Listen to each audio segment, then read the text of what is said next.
Assalamualaikum warahmatullahi wabarakatuh. Saya Wahyunia Barwati dari Prodi Pendidikan Ekonomi. Di sini saya ingin menjelaskan tentang pertumbuhan perekonomian di Indonesia. Pertumbuhan ekonomi di Indonesia. Dari berbagai fakta yang telah disebutkan terdahulu, pertumbuhan ekonomi yang terus-menerus rendah sejak era reformasi, pertumbuhan yang tidak berkualitas, kondisi prasarana yang tidak memadai, rendahnya minat investor menanamkan modalnya di sektor real, serta faktor kondisi global, maka dapat disimpulkan bahwa ekonomi Indonesia telah terperangkap pada pertumbuhan rendah atau low growth trend. Artinya, setelah ada peningkatan sekitar hingga 4-5%, maka peningkatan menjadi tersendat. Hal ini berarti kedepannya, laju pertumbuhan ekonomi akan tetap rendah. Tingkatnya pengangguran terbuka tetap tinggi, jumlah orang miskin akan tetap besar dan cenderung makin besar. Mayoritas lulusan perguruan tinggi akan menjadi pengangguran atau terpaksa bekerja pada pekerjaan yang tidak membutuhkan keahlian sarjana, serta akan sulit untuk mendapatkan keluar dari terperangkap tersebut. Pertumbuhan ekonomi di Indonesia pada periode 1960 hingga 2020. Dalam perjalanannya, Indonesia mencatat pasang surut pertumbuhan ekonomi.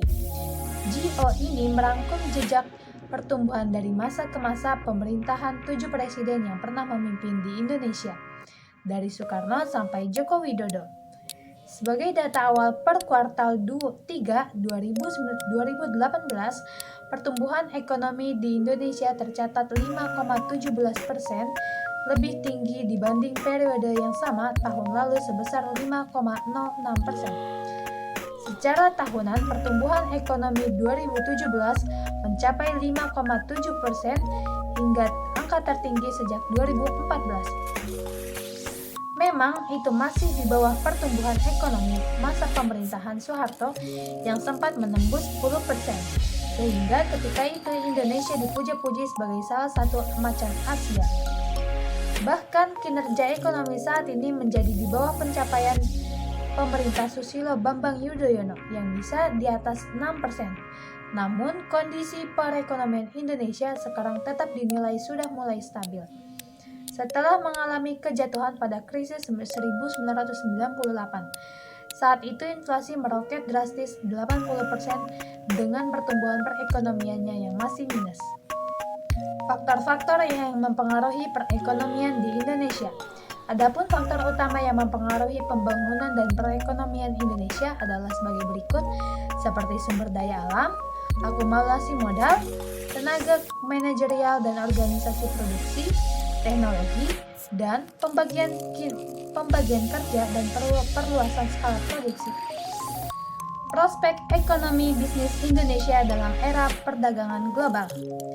Tahun 2011 adalah yang terakhir kalinya ekspor Indonesia mencapai lebih dari 200 miliar US dollar. Setelah harga komoditas jatuh secara drastis dan ekonomi global melambang. Efek positif dari globalisasi yang dirasakan Indonesia tiba-tiba memudar. Baru-baru ini, neraca perdagangan yang negatif menjadi isu yang sangat menjengkelkan. Ini mengganggu seluruh Komite Ekonomi Nasional dan memaksa para pemerintah untuk menyusun tindakan untuk mengurangi defisit.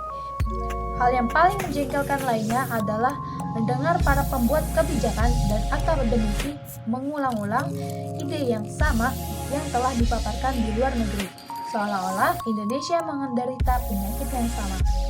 Masuk akal jika mengetahui bahwa hampir seluruh negara terkena dampak dari perang dagang Amerika Serikat dan Cina. Dan sebuah kebenaran pula jika harga komoditas menyebabkan penurunan tajam dalam perdagangan global sejak 2012. Lantas investasi global melambat. Fakta lainnya adalah sejumlah negara sebagai mesin pertumbuhan. Di Eropa, sejumlah Jepang dan lainnya ini menjadi melambat. Belum lagi kebijakan proteksionisme Amerika Serikat dan keluarnya Inggris dari Uni Eropa. Sekian penjelasan dari saya, kurang lebihnya mohon maaf. Wassalamualaikum warahmatullahi wabarakatuh.